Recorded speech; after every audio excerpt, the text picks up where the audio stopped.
ಇವಾಗ breast cancer ಅಂತ confirm ಆಗಿದೆ. ಅದೆಲ್ಲ ಲಂಗ್ಸಲ್ಲಿ ಸ್ವಲ್ಪ ಸ್ಪ್ರೆಡ್ ಆಗಿದೆ. ರೀಸನ್ ಗೊತ್ತಾಗ್ತಾ ಇಲ್ಲ ನಮಗೆ, ಯಾಕಂದರೆ ಅವ್ರ ಲೈಫ್ ಸ್ಟೈಲ್ ಬಂದುಬಿಟ್ಟು ತುಂಬ ಚೆನ್ನಾಗಿದೆ ಇದೆ. ಅನಿತಾ ಅವ್ರ ಹೆಸರು. ಲಾಸ್ಟ್ 1.5 ಮಂತ್ ಬಿಫೋರ್ ಅವ್ರಿಗೆ ಕ್ಯಾನ್ಸರ್ ಇದೆ ಅಂತ ಕನ್ಫರ್ಮ್ ಆಯ್ತು ನಮಗೆ. ಇವಾಗ ಅವ್ರಿಗೆ ನಾವು ಟ್ರೀಟ್ಮೆಂಟ್ ಸ್ಟಾರ್ಟ್ ಮಾಡಬೇಕು ಅಂದ್ಕೊಂಡಿದ್ದೇವೆ. ಸ್ಟಾರ್ಟ್ ಮಾಡೋಕ್ಕಿಂತ ಮೊದಲು ನಾವು ಯೂಟ್ಯೂಬಲ್ಲಿ ಈ ಪುನರ್ಜನದ್ದು ವಿಡಿಯೋಗಳನ್ನೆಲ್ಲ ನೋಡಿದ್ವಿ. ನಮಗೆ ಚೆನ್ನಾಗಿ ಅನ್ನಿಸ್ತು, ಅದಕ್ಕೆ ನಾವಿಲ್ಲಿ ಬಂದಿದ್ದೀವಿ ಇವತ್ತು. ಭೇಟಿ ಆದ್ವಿ ಡಾಕ್ಟ್ರಿಗೆ, ತುಂಬ ಚೆನ್ನಾಗಿ ಅನ್ನಿಸ್ತು. ಎಲ್ಲ ಅವ್ರ ಸಜೆಷನ್ ಎಲ್ಲ ತೊಗೊಂಡಿದ್ದೀವಿ.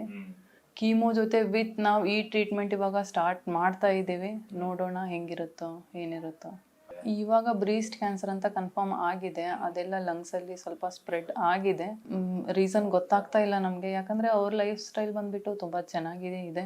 ಏನು ಪರ್ಟಿಕ್ಯುಲರ್ ರೀಸನ್ ಸಿಗ್ತಾ ಇಲ್ಲ ನಮಗೆ. ಬಟ್ ಈ 2-3 ಇಯರ್ಸಿಂದ ಅವ್ರಿಗೆ ಸ್ವಲ್ಪ ಮೆಡಿಕೇಶನ್ಸ್ ಜಾಸ್ತಿ ಆಗಿದೆ. ಅದಿರ್ಬೋದು ಅಂತ ಭಾವಿಸಿದ್ದೀವಿ. But don't know. Family history ಇದೆ, ಅವ್ರ ಫಾದರ್ಗೆ ಇತ್ತು. ನಾವು ಟ್ರೀಟ್ಮೆಂಟೇ ತೊಗೊಂಡಿಲ್ಲ. ಇವಾಗ ನೆಕ್ಸ್ಟ್ ಈ ವೀಕಲ್ಲಿ ನಮಗೆ ಕೀಮೋಥೆರಪಿ ಸ್ಟಾರ್ಟ್ ಆಗುತ್ತೆ. ಪ್ರಾಬ್ಲಮ್ಸ್ ಅಂತ ಏನೂ ಇಲ್ಲ ಅವ್ರಿಗೆ. ಇವತ್ತಿನವರೆಗೂ ಅವ್ರಿಗೆ ಸಿಂಪ್ಟಮ್ಸ್ ಏನೂ ಇಲ್ಲ. ನಮ್ಮ ಮದರು ನಾವೇ ಇನ್ನೂ ವೀಕ್ ಅವ್ರ ಮುಂದೆ.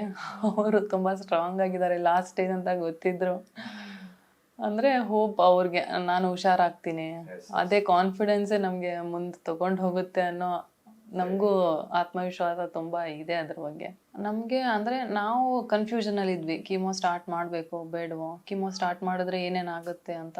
ವಿ ಹೋಪ್ ಅದು ಒಳ್ಳೇದಾಗುತ್ತೆ ಅಂತ ನಮಗೂ ಅನ್ನಿಸ್ತಾ ಇದೆ.